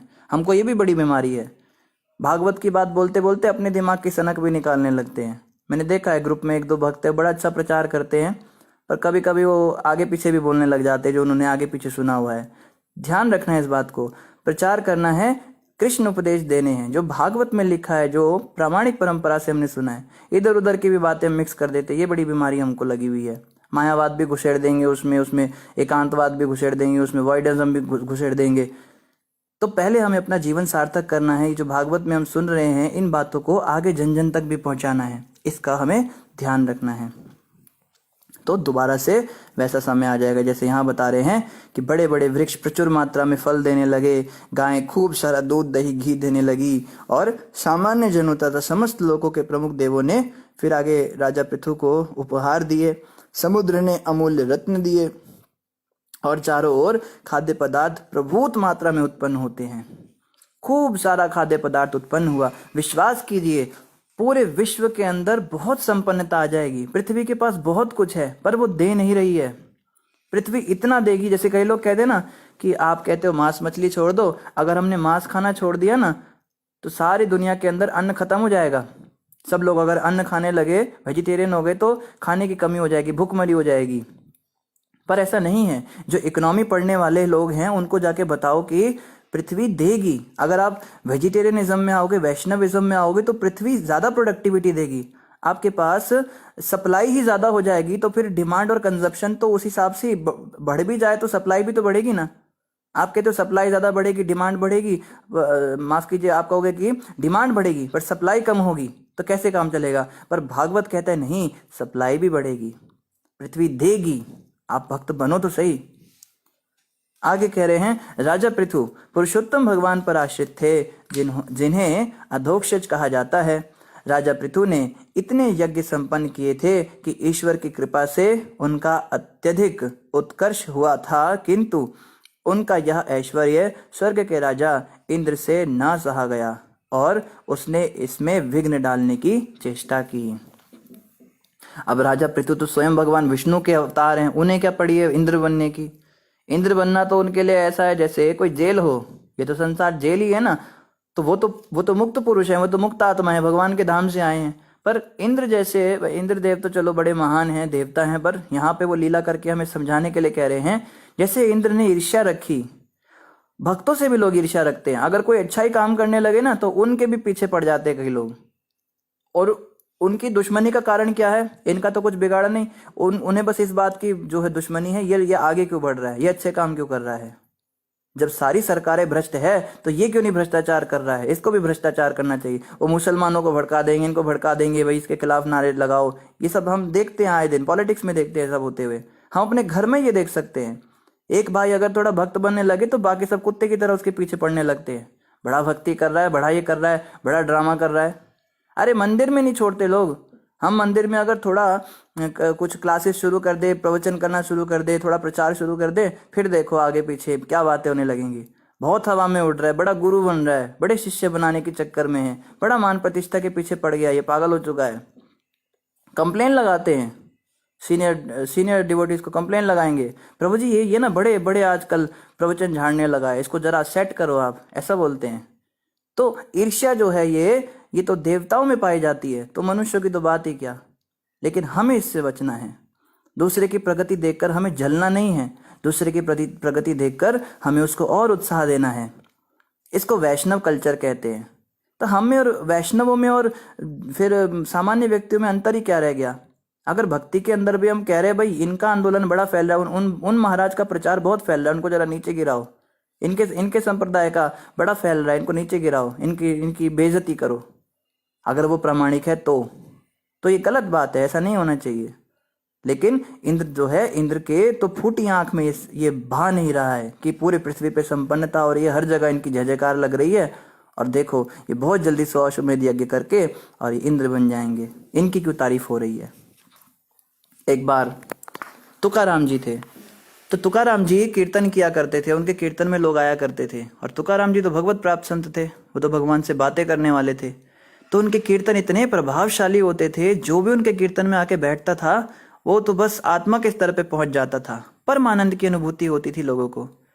तो उनके घर के पास एक ब्राह्मण का घर था, उस ब्राह्मण के पास भी कुछ लोग आया करते थे पहले, उनका भी कथा कीर्तन होता था। तो धीरे धीरे जो है उनकी संख्या कम होने लगी और लोग तुकाराम जी के पास जाने लगे। तो जब उस ब्राह्मण को पता लगा कि ये लोग तुकाराम के पास जा रहे हैं मुझे छोड़ के, और मेरी दुकानदारी बंद हो रही है इनके कारण, तो उसको बहुत बुरा लगा, बहुत गुस्सा आया। उसने अपने 2 चेले थे, उनको बोला ये जो तुकाराम है अब मैं इसका ही नामो निशान खत्म कर दूंगा, बहुत ईर्ष्या कर रहा है। कुछ दिन तक तो कुछ नहीं बोला, सहन करता रहा, अंदर ही अंदर उसका क्रोध बढ़ता रहा, जैसे सांप के अंदर जहर बढ़ता जाता है ना गुस्से में। तो क्रोध के कारण उसने क्या किया, एक रात को अचानक से तुकाराम जी के दरवाजे के आगे दस्तक करी। अंधेरा था, अंधेरे में तुकाराम जी बाहर निकले और बस शुरू हो गया, ये डंडे से पीटने लगा उन्हें। और वो कुछ नहीं कह रहे हैं, वो तो भक्त थे। पीटते पीटते जो है जमीन पर गिरा दिया, लिटा लिटा के मार रहा है, लात मारी, पैर मारा, हाथ मारा, और खूब मारा, ईंट पत्थर सब मार दिए, खून लहूलुहान कर दिया तुकाराम जी को, और मार पीट के जो है भाग गया अपने घर में। रात को उनकी पत्नी अवली बाहर आई तो कहती है देवा देवा ये क्या हो गया। बहुत घबराई और डर गई, क्योंकि पति के प्रति बहुत समर्पित थी, भक्त तो नहीं थी पर बहुत पतिव्रता थी वो। देखते ही वो घबरा गई, मेरे पति का ऐसा हाल। तुरंत अंदर ले गए, उनका इलाज किया, उनकी मरहम पट्टी की, और वो करहा रहे दर्द से, विठल विठल विठल ऐसे ऐसे कर रहे हैं। कहती है अभी भी उसका नाम जप रहे हो, अब तो छोड़ दो। तो खैर इस प्रकार से जब सुबह तक उनका मरहम पट्टी इलाज किया तो चलने लायक हालत में हुए वो। और आप विश्वास करेंगे उन्होंने क्या किया? तुकाराम जी उठकर चल रहे हैं घिसट घिसट कर, और सबसे पहले उस ब्राह्मण के घर गए और उसके घर जाकर उसके दरवाजे पर दस्तक देकर उसको बाहर बुलाया और कहते हैं हाथ जोड़ के बड़ी विनम्रता से, ब्राह्मण देव आप मेरा अपराध तो बता दीजिए ताकि मैं आगे ये गलती ना करूं। आपने मुझे दंड दिया, पक्का मैंने कुछ गड़बड़ की होगी, कुछ तो मैंने गलती की है। आप जैसे श्रेष्ठ ब्राह्मण कभी किसी को व्यर्थ तो ऐसा नहीं करेंगे। आपने बहुत अच्छा किया। मेरे अंदर अहंकार तो बहुत ज्यादा है, अपने ही 10 अवगुण उन्होंने उनके सामने रख दिए। मेरे अंदर ये बुराई बहुत अच्छा किया आपने, मुझे दंड दिया, पर आप मुझे बताइए तो कि मैंने गलती क्या क्या की ताकि मैं सुधार कर सकूं अपने अंदर। जब ये उस ब्राह्मण ने सुना तो उस पत्थर दिल का भी हृदय पिघल गया, धरती पर गिर गया और माथा फोड़ने लगा, उनके चरणों में गिरकर रोने लगा लपट झपट के, और कहता है आप वास्तव में बहुत महान संत हैं। मैंने जितना आपके बारे में सुना था आप उससे भी ज्यादा महान हैं, लेकिन अब ये बताइए मेरा क्या होगा? मैंने तो इतना घनघोर अपराध कर दिया, इतने शुद्ध भक्त के चरणों में, मुझे तो नर्क के अंदर भी जगह नहीं मिलेगी। तब तुकाराम जी कहते तुम चिंता मत करो, तुम्हारा कुछ बुरा नहीं होगा, मैं भगवान से तुम्हारे लिए प्रार्थना करूंगा, तुम्हें कोई पाप नहीं लगेगा। भक्त देखो ऐसे होते, वैष्णव ऐसे होते हैं, लेकिन जो लोग ईर्ष्यालु होते हैं, ईर्ष्यालु लोग भक्तों से भी ईर्ष्या करते हैं, उनका भी सर्वनाश करने के लिए तुले रहते हैं। तो इंद्र को भी सहन नहीं हुआ कि पृथु महाराज कैसे इतना ज्यादा नाम कमा रहे हैं, इतना यश कमा रहे हैं। और उन्होंने क्या किया? स्वर्ग के राजा इंद्र ने विघ्न डालने की कोशिश करी। क्या विघ्न डाला? जिस समय महाराज पृथु अंतिम अश्वमेध यज्ञ कर रहे थे तो इंद्र ने अदृश्य होकर यज्ञ का घोड़ा चुरा लिया। अश्वमेध यज्ञ क्या होता है? इसमें एक घोड़े को छोड़ा जाता है, उस घोड़े पे झंडा होता है और उसके ऊपर एक पत्र लिखा होता है, और वो घोड़ा जो है जगह जगह जाता है। तो जिस राजा का वो घोड़ा होता है उसकी ध्वजा देखकर सभी लोग जिस जिस राज्य में वो जाता है सब उस पर पत्र पर साइन कर देते हैं अपना कि हाँ हम इन राजा का शासन स्वीकार करते हैं, हम सब इनके अधीन हैं। लेकिन जो व्यक्ति इसको स्वीकार नहीं करता वो व्यक्ति घोड़े को बंदी बना लेता है, तो यानी कि वो युद्ध के लिए ललकार रहा है। फिर जिस राजा ने घोड़ा छोड़ा है उस राजा को बतौर आक्रमण करना होता है और उसके साथ फाइट करनी है। अगर फाइट में ये राजा जीत गया तो वो घोड़ा आगे जाने लगता है, लेकिन अगर ये राजा हार गया तो जिस व्यक्ति ने उसको हराया वो व्यक्ति का फिर पूरा राज्य हो जाता है। ऐसा अश्वमेध यज्ञ होता था। तो घोड़े से ही सब काम शुरू होना था और घोड़े को ही इंद्रदेव ने चुरा लिया। उसने राजा पृथु के प्रति ईर्ष्या भाव से ही ऐसा किया। घोड़े को ले जाते समय राजा इंद्र ने ऐसा वेश धारण कर रखा था जिससे वह मुक्त पुरुष जान पड़े, तो छद्म वेश धारण कर लिया। आजकल तो कलयुग में बहुत मिलते हैं ऐसे साधु का वेश धारण करके, और अंदर ही अंदर बिल्कुल विषयी कीट होते हैं, वहशी दरिंदे होते हैं। साधु बन के आते से सीता माता के पास आया था ना रावण, तो वैसे ही ये लोग होते हैं। जगह जगह जाते हैं और लोगों से पैसे मांगते हैं और उनको डराते हैं, तुमको ये हो जाएगा, तुम्हारे घर में तुम्हारा पति मर जाएगा, तुम्हारे पे ये ग्रह लग जाएगा, 100 रुपए नहीं दिए तो काली माता कुपित हो जाएगी, कुछ कुछ बोल के डराते हैं। पर इन लोगों की बातों में कोई शक्ति नहीं होती, इनसे घबराने की कोई बात ही नहीं होती है। तो ये तो वो हैं, ये तो झूठे लोग हैं। हमारे गुरुजी कहते हैं साधु भूखा भाव का, धन का भूखा नाय, धन का भूखा जो फिरे सो तो साधु नाय। साधु तो भाव का भूखा होता है, ये जो धन के भूखे फिरते हैं ना ये साधु नहीं होते।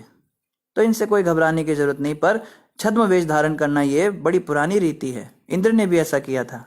तो मुक्त पुरुष के कपड़े पहन के घूम रहे हैं और अंदर ही अंदर ईर्ष्या लिए घूम रहे हैं।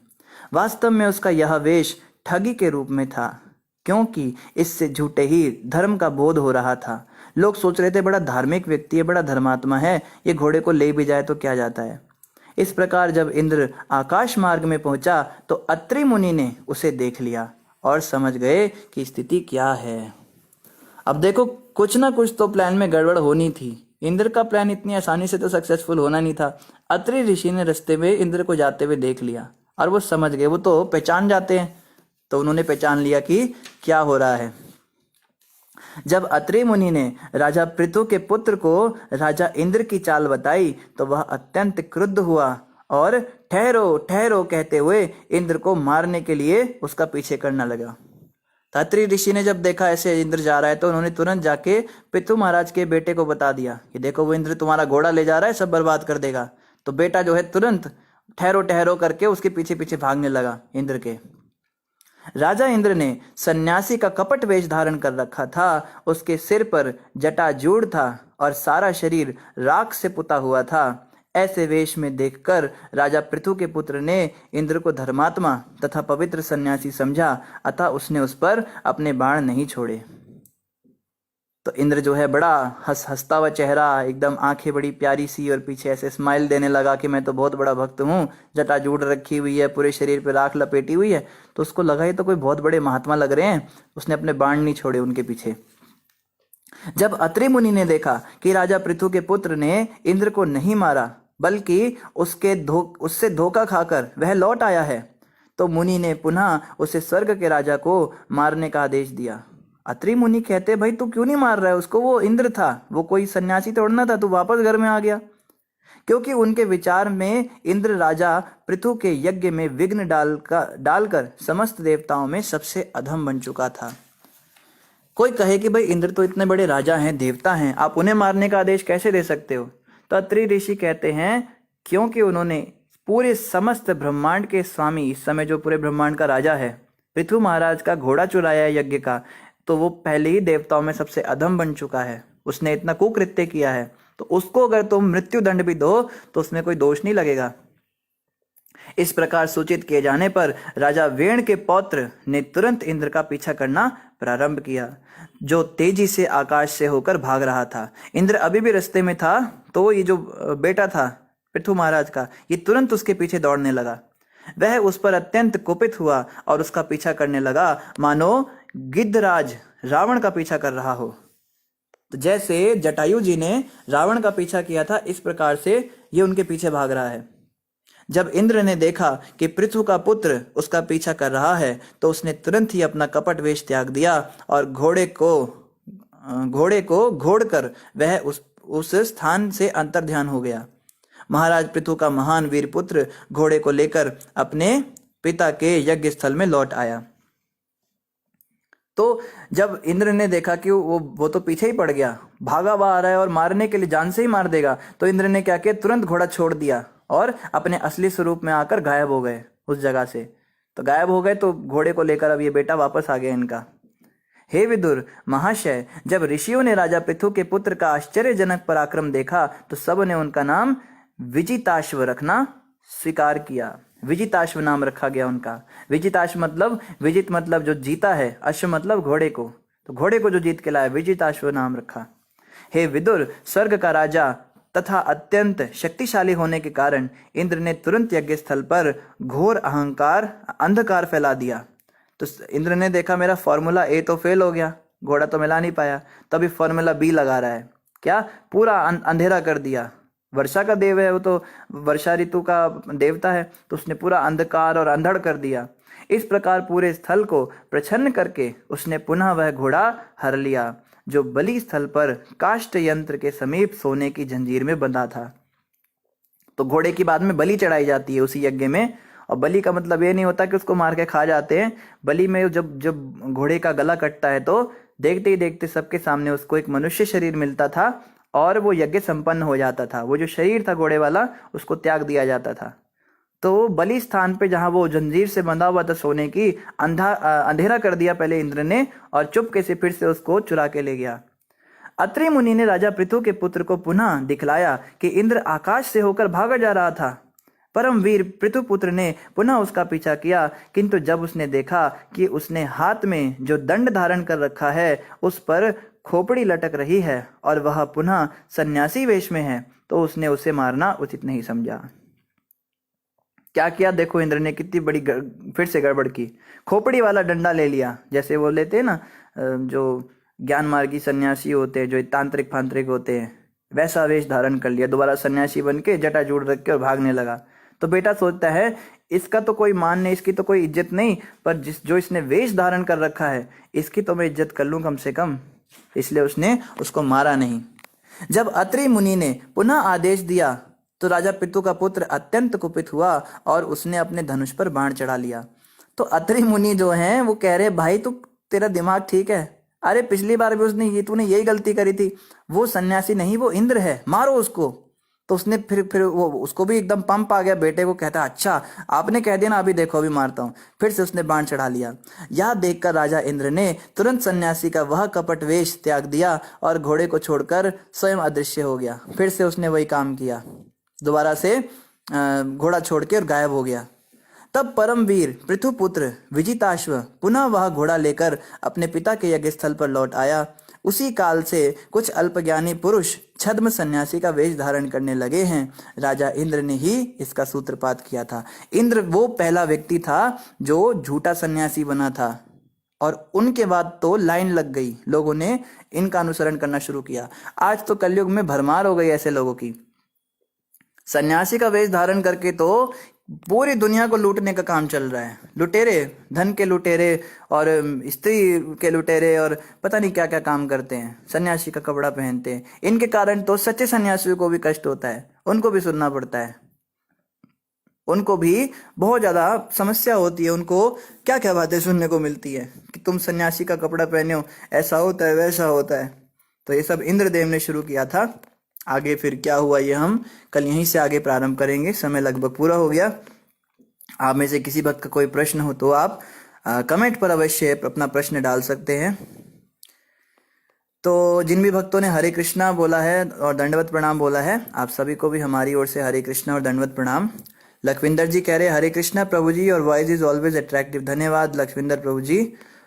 यही आगे कह रहे हैं हम लोगों को भाग्य है कि आपकी आवाज़ ही सुन लेते हैं। अरे प्रभु जी आप ऐसे क्यों बोलते हैं? ये सब गुरुदेव की, प्रभुपाद जी की कृपा है, आप जैसे भक्तों का आशीर्वाद है, जिसके कारण थोड़ी बहुत भागवत चर्चा हम कर लेते हैं। और भी भक्तों ने हरे कृष्णा बोला है। और इसके अलावा विकास कावड़े जी कह रहे हैं एकादशी के दिन भोग में डाला हुआ तुलसी पत्र खा सकते हैं क्या? विकास जी, अगर तुलसी पत्र हमने अन्न वाले भोग में डाला है तो हम उसको नहीं खा सकते, क्योंकि वो अन्न वाला हो गया है। अगर हमने फलाहार में उसको डाला है तो हम खा सकते हैं। तो ठाकुर जी को तो अन्न का भोग लग जाता है एकादशी में, क्योंकि व्रत हमारा है, भगवान का नहीं। लेकिन ना हमें वो प्रसाद ग्रहण करना चाहिए, ना वो तुलसी पत्र। अगले दिन द्वादशी को हम कर सकते हैं, उसको स्टोर कर लें, फ्रिज में रख लें उस प्रसाद को, और अगले दिन द्वादशी के समय उसको हम ले सकते हैं। दिशी माता कहती है प्रभु जी जो हमेशा पाप करे और आफ्टर कृष्ण भक्त बन जाए तो उसे पाप का फल मिलेगा या फ्री होगा फॉर कृष्णा धाम। ऋषि माता, भगवान कृष्ण ने गीता में कहा है जो व्यक्ति सारे धर्मों का परित्याग कर एकमात्र मेरी शरण ले लेता है उसके सारे पापों को मैं समाप्त कर देता हूँ, नष्ट कर देता हूँ, और उसको मुक्ति भी प्रदान करता हूँ। इसमें डरने की कोई बात नहीं। तो भगवान कृष्ण तो तैयार हैं सारे के सारे पापों को तुरंत समाप्त करने के लिए, तुरंत नष्ट करने के लिए। लेकिन सारी जो देर हो रही है वो हमारी ओर से हो रही है। हम भगवान को समर्पण ही नहीं करना चाहते। हमने आज समर्पण इंद्रियों के तर्पण को कर रखा है, हमने समर्पण विषयों के सेवन को कर रखा है, हमने समर्पण संसार के जो नाना प्रकार के ये भोग ऐश्वर्य हैं इनको कर रखा है। तो जब तक हमारा समर्पण नहीं पक्का होता तब तक तो पापों का फल भोगना पड़ेगा। हम ये ना सोचे कि हम मंत्र का जाप करते हैं तो हमारे सारे पाप जो हैं, कष्ट जो हैं सब कट जाएंगे, कटेंगे। लेकिन जितना हमारा समर्पण होगा उसके अनुपात में कटेंगे, और जिस दिन समर्पण 100% हो जाएगा उस दिन 100% पाप कट जाएंगे। तो ये हमारे ऊपर है, जैसे जैसे हमारा समर्पण बढ़ेगा वैसे वैसे हमारे सर पे से जो ये पाप की गठड़ी है ये इसका बोझ हल्का होना शुरू हो जाएगा। तो ऐसे होता है। ममता माता कह रही हरे कृष्णा बेटा, देश से सभी लोग छोड़ दें तो देश बदल जाए। सभी लोग छोड़ दें, अच्छा आप कहना चाहते हो देश के सभी लोग गलत काम करना छोड़ दे तो देश बदल जाए। यही तो बात है ना माता, ये बात लोग समझते नहीं हैं। ये लोग जो हैं ये नास्तिक बने हुए हैं और पृथ्वी का शोषण कर रहे हैं। पृथ्वी का इतना शोषण हो रहा है, आज इतना शोषण हो रहा है, पृथ्वी कहाँ हमें कुछ देगी? कुछ नहीं देगी। ये ऐसे ही चलता रहेगा। करते रहो अपना ग्रीन रेवोल्यूशन, पेस्टिसाइड्स और इंजेक्शन इन्वेंट करते रहो, कुछ ना कुछ लगा रहेगा। जब तक हम यज्ञ नहीं प्रारंभ करेंगे, विष्णु भक्ति प्रारंभ नहीं करेंगे, हरिनाम संकीर्तन नहीं करेंगे, हरे कृष्ण कृष्ण कृष्ण हरे हरे, हरे राम राम राम हरे हरे, जब तक हम इसका जाप नहीं करेंगे तब तक तो पृथ्वी के अंदर से ये सब जो समस्याएं हैं ये समाप्त होने ही नहीं वाली। कुछ ना कुछ लगा रहेगा। मोनिका माता कहती है जय हो प्रभु जी। धन्यवाद मोनिका माता। लखविंदर जी आगे कहते हैं आप जैसे भक्तों की वजह से सनातन धर्म बचा हुआ है प्रभु जी, मार्गदर्शन करते रहें। लखविंदर जी, जो हमने अपने गुरुदेव से सुना है, जो हमने अन्य आचार्यों से सुना है और जो हम भागवत के अंदर अभी पढ़ रहे हैं मैत्री जी की बात, उसी को हम आगे दोहरा रहे हैं आपके सामने। तो आपका भी ये कर्तव्य, आप भी इसको आगे बताइए। हमने जैसे सुन के आगे बताया, अब आपको पता लगा, अब आप भी इसका प्रचार कीजिए, बहुत जरूरी है। देश को बचाने के लिए, संसार को, समाज को बचाने के लिए भक्ति का प्रचार बहुत आवश्यक है। अभी छोड़िए ये सब घर बार संसार की बातें, अब लग जाइए सभी प्रचार में। कोई स्त्री है तो वो माताओं को प्रचार करे, कोई गृहस्थ है तो वो गृहस्थों को प्रचार करे, कोई अगर ब्रह्मचारी बनना चाहता है तो वो हमें संपर्क करे, वो ब्रह्मचारी बन के हजारों लोगों को प्रचार कर सकता है, सन्यासी बन सकता है आगे। जिसके पास जो कोई बच्चा है वो अपने स्कूल में प्रचार करे, अपने फ्रेंड्स को बताए भाई मैं तो नॉनवेज नहीं खाता हूँ, तुम भी मत खाया करो। आप प्रचारक बन सकते हैं, जैसे भी आप स्थिति में हो वैसे बन सकते हैं, और बहुत जरूरी है बनना जब तक, क्योंकि देखो ना, माया के तो प्रचारक सभी हैं। लोग कहते हैं ये करो, खाओ पियो, ऐश करो, सिगरेट फूको, शराब पियो, गंदे गंदे काम सिखाते हैं, लेकिन हम लोग चुपचाप बैठे दुबके बैठे रहते हैं अपने घरों में। हमें भी चाहिए हम भी निकल जाए माला लेके हाथ में और बोले तुम क्यों नहीं जपते हो, तुम भी माला जपो, तुम भी जपो। गलत चीजों का प्रचार करने में लोग कितने उत्साहित हैं, देखो गुटके पान बीड़ी सबके सामने खाते हैं, और हमें जप करने में शर्म आती है सबके सामने। हम कहते हैं प्रभु जी ऑफिस में कैसे जप करूँ, वहां तो सब लोग होते हैं।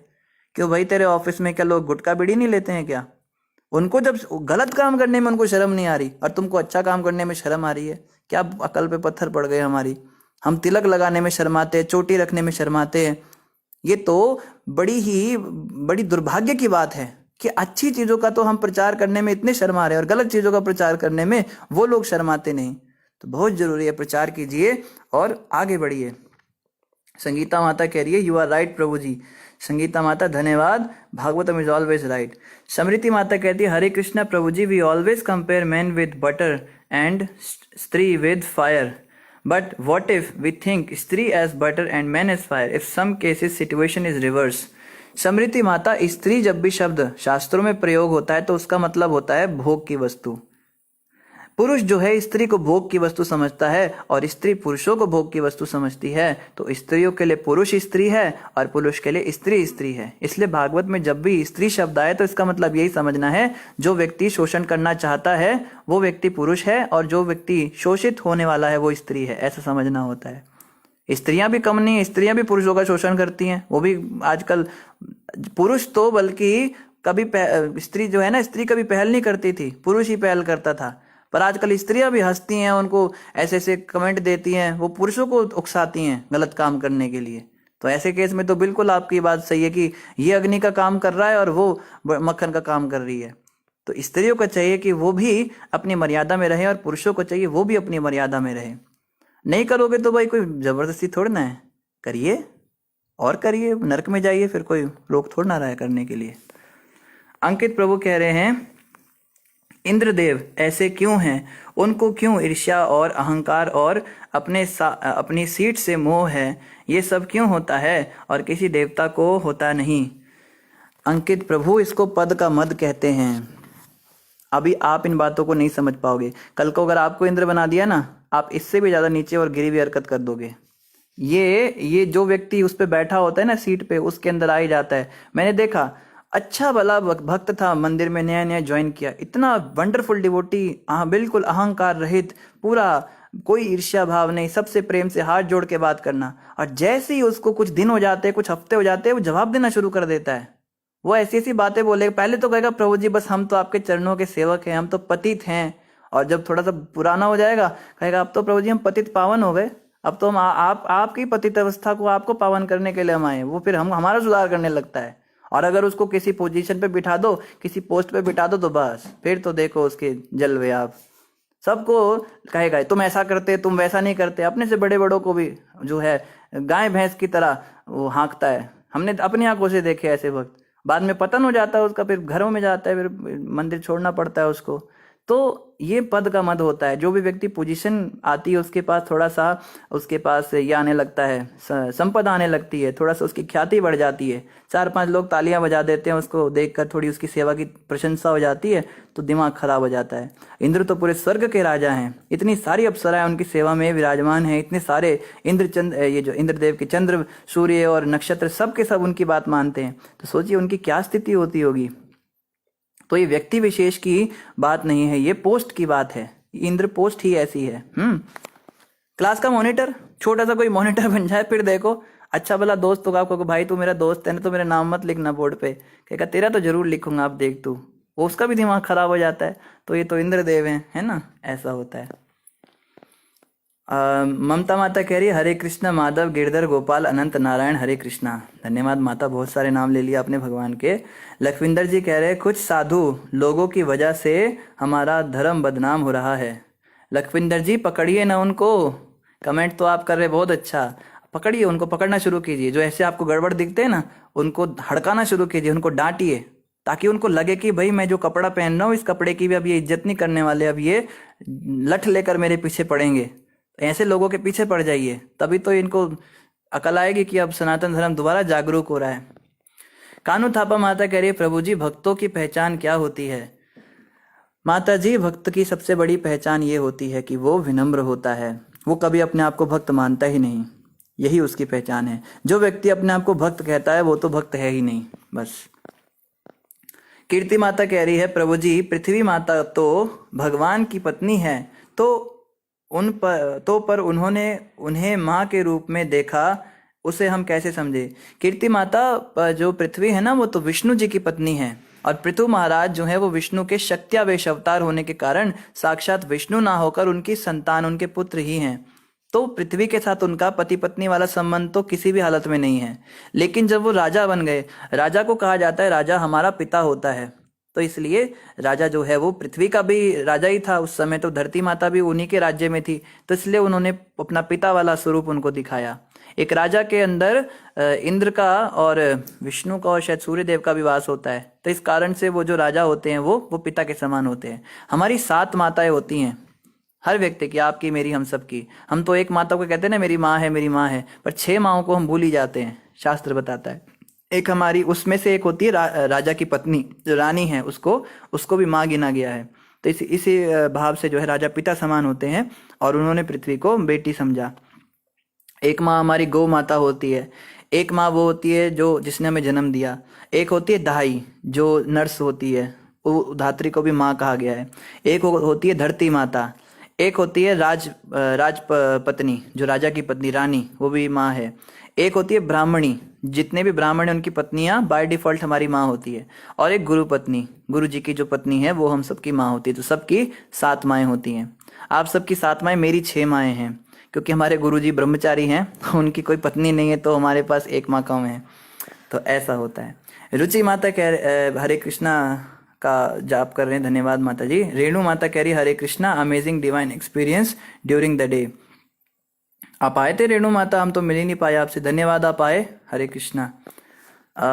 रेणु माता आगे कह रही है भूदेवी एंड लक्ष्मी देवी दोनों प्रभु की वाइफ हैं। जी रेणु माता, विष्णु जी की दोनों पत्नियां हैं, लेकिन पृथु महाराज जो हैं वो साक्षात विष्णु नहीं हैं, वो एक जीवात्मा है जिनको कि विष्णु जी ने विशेष शक्तियां देकर भेजा है संसार में कुछ कार्य करने के लिए। तो वो कभी भी इस बात को स्वीकार नहीं करेंगे कि ये मेरी पत्नियां हैं, वो उन्हें हमेशा माँ ही देखेंगे। एक बेटा जो है कभी भी अपनी माँ पर पत्नी वाली नजर नहीं डाल सकता, इसलिए पृथु महाराज को कितनी भी शक्ति भगवान प्रदान कर दे, लेकिन वो कभी उन्हें अपनी पत्नी के रूप में स्वीकार नहीं करने वाले। तो वैकुंठ प्रभु ने महाराज जी के आज के प्रवचन का लिंक डाल दिया है, आप सभी इसको अवश्य सुनिएगा। और वैकुंठ प्रभु ने ग्रुप का भी लिंक डाल दिया होगा, तो उसमें भी आप ज्वाइन कर सकते हैं। समृति माता आगे कह रही है, उनसे पहले डिम्पल जी ने प्रणाम कहा है, प्रभु जी आपको भी प्रणाम। समृति माता कह रही है but if we do mala in front of everyone and apply tilak then it is taken as show off and we become egoistic. Smriti Mata, अहंकार तो उस व्यक्ति को आएगा ना जो तिलक और कंठी लगा के सोचेगा मैं भक्त बन गया हूं। जो गुरु की आज्ञा के अनुसार चलते हैं उनको अहंकार कभी नहीं पकड़ सकता। जैसे हनुमान जी का इतना पराक्रम था, हनुमान जी को रामचंद्र जी ने कहा कि तुम्हारी माता सीता की खोज करके आओ, तो उन्होंने एक छलांग लगाई लंका के लिए, और रास्ते में एक एक असुरी उनके सामने आई, वो जल परी थी। एक तो सुरसा आई थी, वो अलग थी, उसने बुद्धि की परीक्षा ली। ये जो आई थी जल परी, ये जो है हनुमान जी का बॉडीली फीचर भी बहुत अट्रैक्टिव था। हनुमान जी थे एकदम, कहते हैं ना एकदम दबंग दबंग जैसे थे।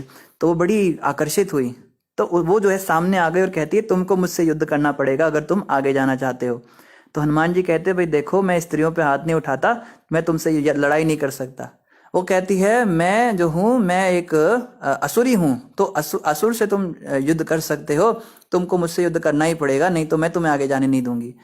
तो हनुमान जी ने कहा भाई ठीक है, आजा फिर तू। तो हनुमान जी झगड़ा करने लगे, तो वो क्या कर रही है, कभी इधर चिपक रही है, कभी उधर चिपक रही है। तो हनुमान जी कहते हैं तू युद्ध कर रही है, क्या कर रही है? हटाया उसको। कहते हैं कि क्या कर रही हो ये?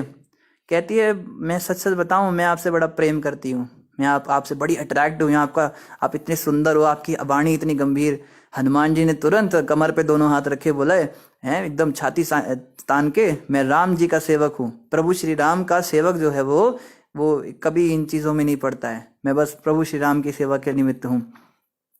कहती है आपकी पर्सनैलिटी इतनी जबरदस्त है, अब तो मैं और ज्यादा अट्रैक्ट हो गई, आप इतने बड़े ब्रह्मचार्य का आप पालन कर रहे हो और एक स्त्री सामने से आपको वो दे रही है प्रस्ताव, तो भी आप ऐसे हो। तो हनुमान जी कहते हैं भाई देख, जो तू चाहती है वो तो कभी होने नहीं वाला, तो मुझे जाने दे, मैं जा रहा हूँ भगवान की सेवा में। तो वहां पे वो उनको कहती है कि मैं आपको जाने दूंगी, लेकिन आप ध्यान रखिएगा कि आपके अंदर ये चीजें हैं, इससे मैं बहुत आकर्षित हुई, आपसे बड़ी प्रभावित हुई। पर हनुमान जी को कुछ लेश मात्र भी इस बात की, इसका अहंकार नहीं हो पाया। हनुमान जी ने जब लंका जलाई थी, पूंछ में आग लगा के पूरी लंका दहन करके आए थे, तो सारे के सारे जो निवासी थे वहां के, जितने, वो हाहाकार मचाने लगे।